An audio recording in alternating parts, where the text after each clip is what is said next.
Geumgang tour will be suspended until we get to the bottom of this incident.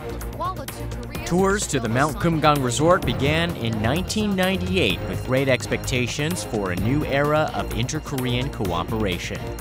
However, it's now been 5 years since tours were suspended. In 2008, a North Korean soldier shot and killed a South Korean tourist in the north, which led to the suspension of the tours. Then in 2010 came the sinking of the South Korean warship Cheonan, which froze inter-Korean relations altogether. How soon might tours to the Mount Geumgang resort resume? Defense Ministry correspondent Da-eun brought us the story. Arirang News.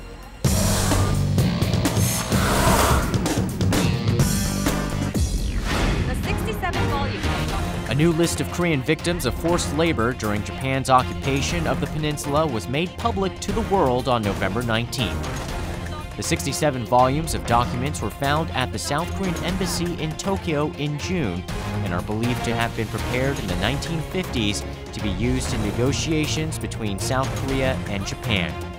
Foreign Ministry correspondent Hwang Sung-hee reported on the content of the list, how it will affect the future of Korea-Japan relations, and what it means for victims still seeking compensation for the crimes committed against them.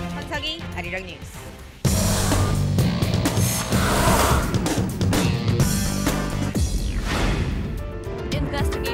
Last weekend, a shocking event happened as a civilian helicopter crashed into a high-rise apartment building in southern Seoul. The accident shed light on the safety issue of air routes in a city crowded with high-rises. As a result, the safety of a 123-story building currently under construction has re-emerged.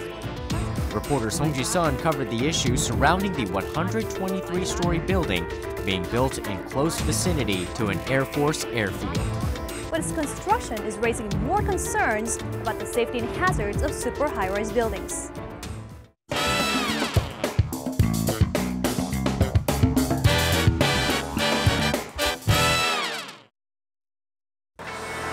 Modes of public transportation haven't yet begun running, and the streets are conspicuously absent of pedestrians. But a workday has already begun.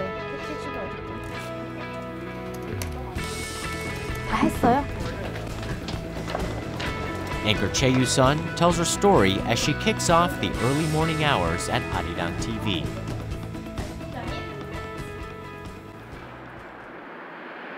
In the early morning, when everyone is still in bed. And the empty office is still cold. Choi Yoo-sun, who anchors the early morning news, has already started work.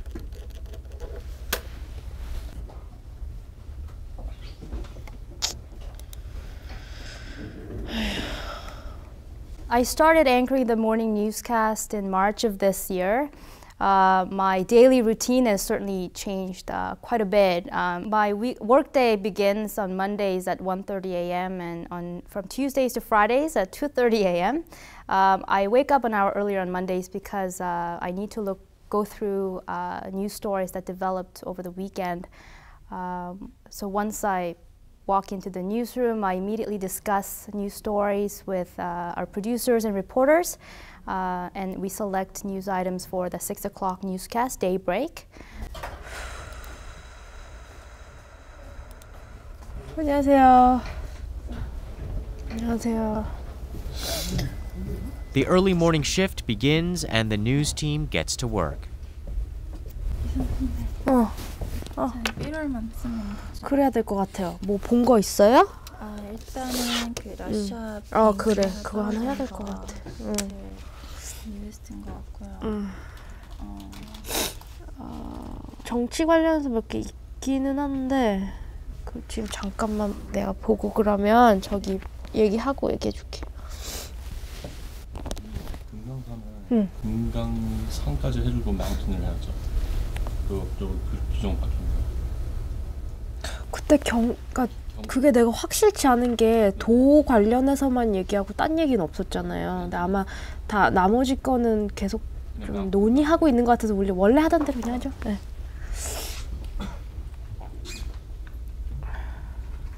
Yoo-sun takes care of the overnight news and looks over the stories written by junior reporters. 일단은 시정 연설 연설 따로 하고 요거 여야 그거 하고 NLL 조명경까지 그다음에 저기 걔 누구지?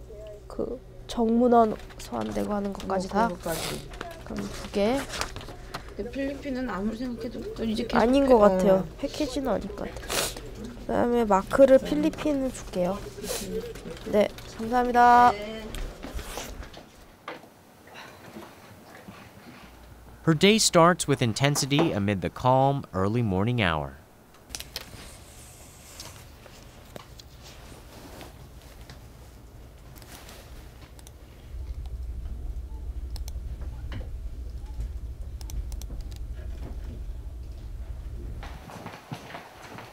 The early morning shift is notorious among reporters who suffer from lack of sleep because of their irregular hours.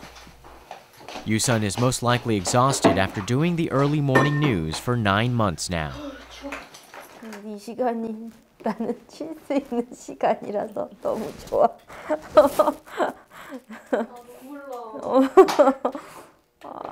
오늘 그 중계 물어갖고 또 지금 머리가 복잡해요.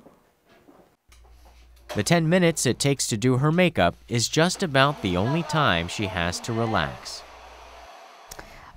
Physically, yes, I'm, you know, gradually as months go by, I'm feeling the tiredness and lack of sleep is, you know, it's really difficult to try to stay awake when most people are sleeping. But I do appreciate the opportunity that I've been given. I've been entrusted with the responsibility of making sure that Arirang airs the most updated and informative news to our viewers, especially around the world.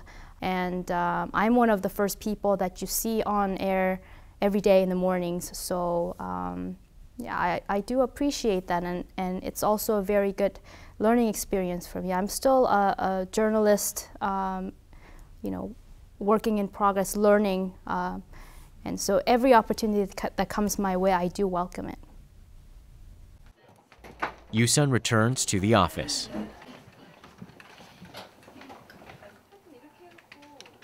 One hour remains until broadcast, but there is a mountain of tasks she must go through.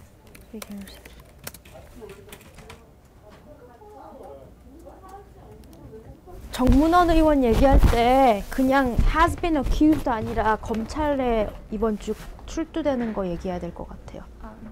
지금 이따가 바꿀. 다 했어요? 네. 마지막 문장만 좀 바꾸면 안 될까? She runs around under pressure inside the cramped office. This is a habit Yoo-sun has developed ever since she became the early morning news anchor.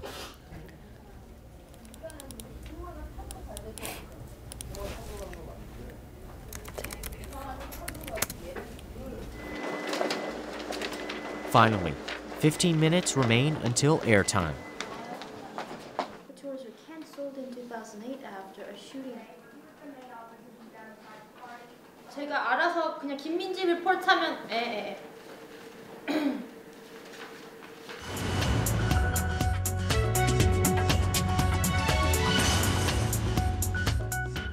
You're watching Daybreak on Monday, November 18th, and I'm Choi Yoo-sun in Seoul. We start things off this morning at the National Assembly, where President Park Geun-hye will give her first speech on the nation's budget. As tired as she may be, anchor Yoo-sun lights up with energy as soon as the broadcast begins. She breaks the early morning silence on ArirangTV with an energetic tone. There are growing concerns in Japan about Korean firms buying up large theaters with droves of moviegoers flocking to local theaters. And that does it for this Monday edition of Daybreak. Stay with us throughout the day as we bring you the latest headlines. So during my time as a Foreign Affairs and Unification Ministry correspondent, I spent most of my time following up on stories related to Korea's diplomacy with neighboring countries and as well as inter-Korean relations. But now, as an anchor, I do need to be updated on all news stories, especially economy-related stories, which I up until now haven't been really familiar with, and so I try to study ahead of time and be informed. And also stories making news around the world. We do tend to cover stories developing out of the Middle East and other parts, other countries in the Asia Pacific region. And so I do keep tabs on stories developing all around the world.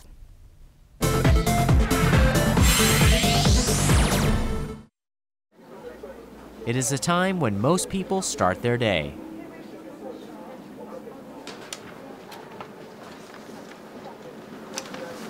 러시안 단신 썼어요. 내용은 더 이상 많지는 않은 것 같아요. 아직 나온 게. 사건 기사로는 제일 크지 않을까요? 예. 그리고 뭐 러시아 항공기 좀 세이프티 문제 관련해서 좀 얘기해도 돼요. 해가지고. 예. Yoo-sun is halfway through her work, but there is still much to be done.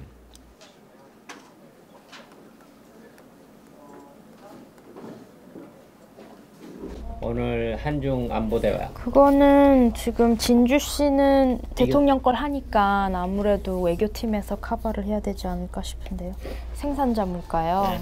한중 FTA도 사실은 쓸 수 있을 것 같은데. 본격적인 품목별 시장 개방 협상.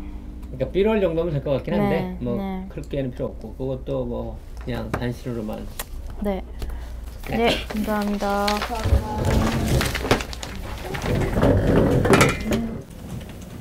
For Yoo-sun, her morning is filled with a workload that requires her full attention. I can't afford to think about other things other than work during those hours. In between, there's things that I have to do, like we have text headlines that go up on top of every hour, so I have to send the text headlines to the CG team. We have morning meetings that start about 8:45 every morning, so I have to gather reporters' story ideas that make it to Newsline at noon, because Newsline at noon is our midday newscast, and most of our stories for that day start airing at noon, and so we have a lot of news stories that are coming in, so I have to keep track of them. Yoo-sun hurriedly runs down the stairs. She has a special live broadcast in between the early morning and midday newscasts. 5, 4, 3, 2, 1, start.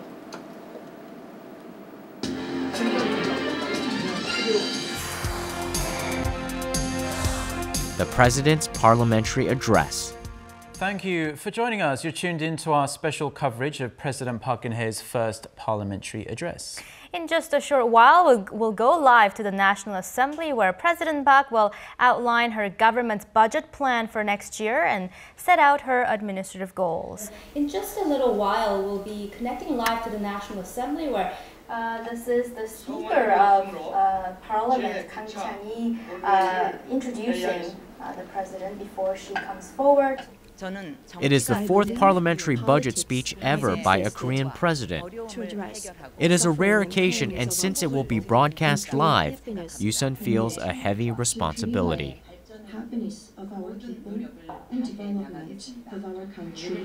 Listening to President Park Geun-hye there. But this time, she has a co-anchor who helps her through the live broadcast. Surpassing the $50 billion mark recently. She was talking about how her government's policies in the past year have... Special live broadcasts for presidential speeches or national ceremonies, I think I've done maybe about 5 since March.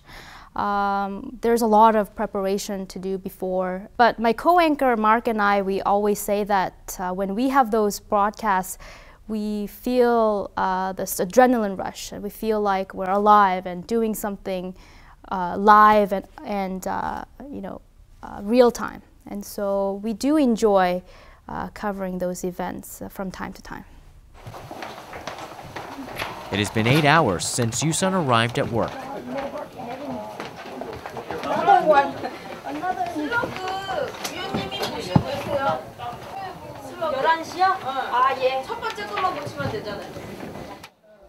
She goes through a tight and busy schedule, and she doesn't even have time to take a sip of water.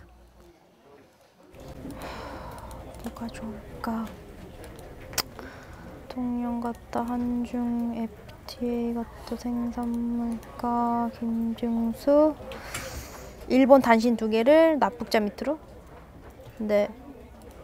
네. 네.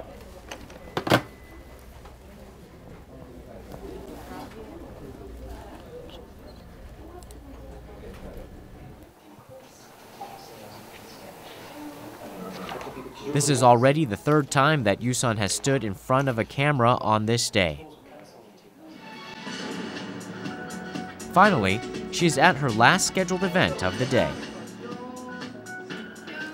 Thanks for joining us. You're watching Newsline at noon. I'm Choi Yoo-sun in Seoul. Very good to have you with us. I'm Mark Broom. President Park Geun-hye wrapped up her first budget speech. Our presidential correspondent Oh Jin-ju has the details on that and her plea for ruling and opposition party lawmakers. Korea's producer prices dropped for the 13th straight month in October. Waking up Koreans every morning, even if it means giving up the ordinary fun of everyday life and being physically exhausted.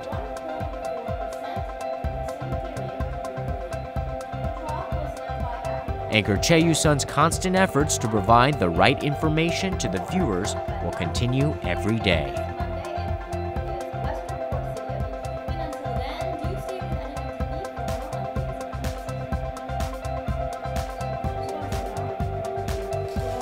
I think teamwork runs every newsroom, and we have about a dozen people from the news team, people working in the makeup and hair team. We have about another dozen working for the Korea Today program every morning. So there are dozens of people working having the same daily routine as myself every day. And we've sort of formed this closely knit group. We're like one big family. We help each other out, we depend on each other. And I'm always in the front lines anchoring the news programs, but there are many more others working behind the scenes, putting in their hard work and helping me and Mark and making sure that we put on a good newscast every day.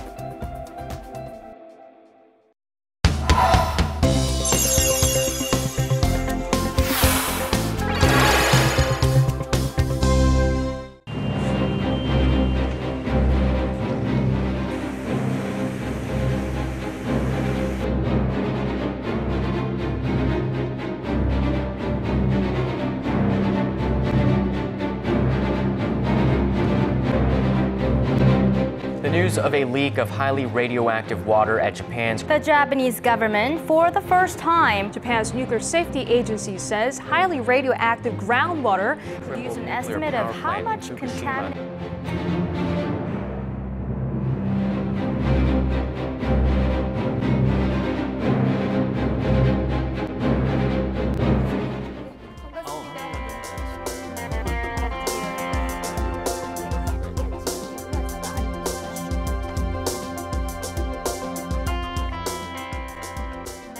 What's the situation like in Fukushima now?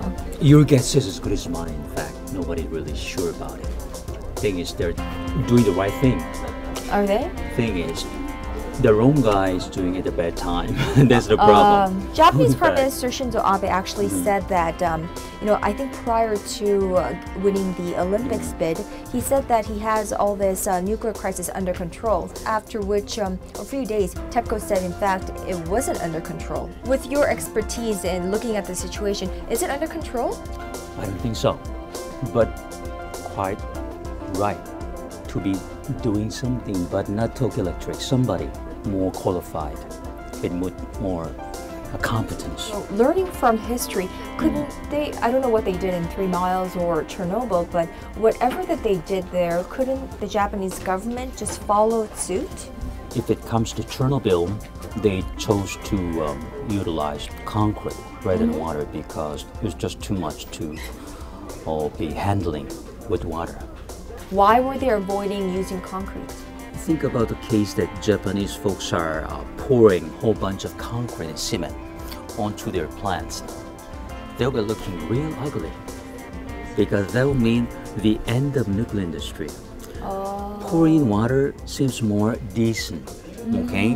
Because everybody's doing it.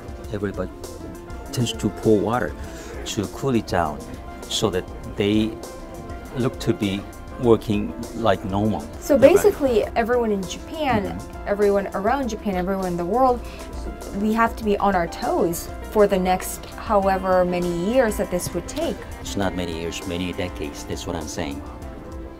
They're talking about a year and a half, 18 months, but that's a very unplausible case.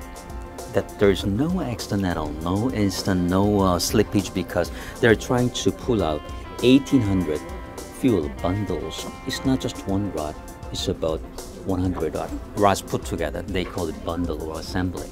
So that's where everybody, or every knowledgeable scientist and engineers get really scared about this. Could I be eating my seafood and fish? And I would say that it should be safe enough from the scientific point of view, okay? But again, this is not a matter of science. This is a matter of public trust.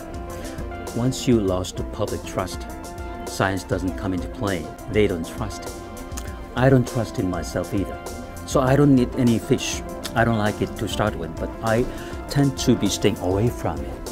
Like you say, it's unprecedented, and we don't know what we're supposed to expect out of this. And all right, we'll continue the discussion downstairs. Thank you. All right, no problem.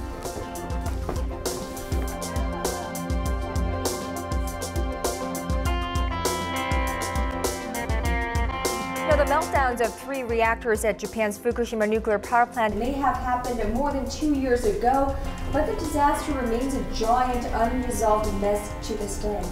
They could actually affect the process as well. Exactly.